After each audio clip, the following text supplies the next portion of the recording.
Sa Villa Celerina. Ayan. Ito po yung lagpas na po ng golf course. Ngayon, ang pagpunta po doon sa Villa Celerina ay dalawang option. Bali, ito po yung pabigrak pakaliwa. Pwede din po tayong didiretso. Pwede din po didiretso dito. Ayan.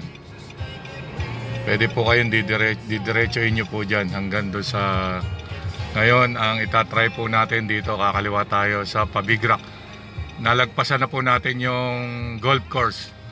Yan po, crossing po yan. Ito pa San Rafael po yung pakanan. Ngayon, dito po tayo sa kaliwa, pabigrak.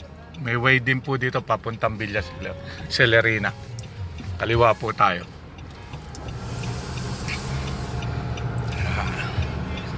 Medyo rough road lang po dito.